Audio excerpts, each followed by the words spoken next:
kita ini adalah satu rukun, satu kesatuan. Kalau satu orang tidak sah. Yang namanya ukhuwah itu adalah lebih dari satu. Kalau saya sendiri bukan namanya ukhuwah. Saya berdua, bertiga, berempat, lima, bersepuluh sampai umat Nabi Muhammad. Maka jika kita di dalam kehidupan ini tidak bisa menyuburkan ukhuwah, atau bahkan hidupnya hanya untuk mengganggu, tidak menyuburkan saja, tidak senang silaturahmi, tidak senang berbagi, tidak senang tolong menolong, maka orang semacam ini, biarpun dia tidak merusak, tapi keberadaannya sudah mengganggu. Mau tidak mau, namanya dia manusia, tetap membutuhkan orang lain, mau tidak mau. Sampai dikatakan, makanya hidup ini harus punya makna, berguna untuk saudara, berguna untuk orang lain. Sampai dikatakan, fa illam anta illam tazid fi hayatil bashari fa innaka anta mazidun tastahiqul qata. Kalau engkau fa illam tazid fa innaka mazid, gambarnya begitu.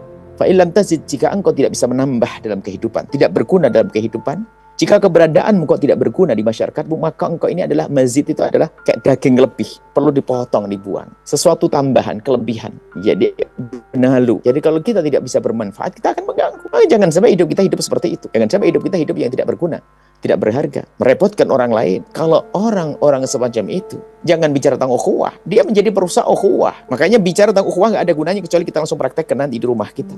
Ayo, kita serius bagaimana kita dengan keluarga kita, ibunda, ayahanda, saudara, tetangga, dan seterusnya. Sehingga nanti akan muncul satu sifat cekatan, sifat peka kepada saudara, kepada teman. Begitu mudah berbagi, membantu. Bahkan kalau sudah benar karena Allah, dia membantu dengan penuh kebanggaan dan penuh kesenangan. Bahkan sangat sedih kalau ternyata saudaranya, tetangganya, kawannya memerlukan bantuan, lalu dia tidak bisa membantunya dengan penuh kesedihan. Sedih sekali. Karena apa? Sudah ada di hatinya mahabbah. Dan itulah hati yang kelak akan mendengar seruan Allah, Aina al-mutahabuna bi jalali, mana orang yang hidup di dunia dengan cinta karena aku. Ini yang diajarkan oleh Imam Haddad rahimahullah ta'ala. Maka ayo kita sering bersilaturahmi. Dan ingat, bukan kita memanfaatkan orang, akan tapi bagaimana kita bermanfaat untuk orang lain. Jangan sampai kita hanya senang menerima hadiah, tapi tidak pernah memberikan hadiah. Menerima, tidak memberi.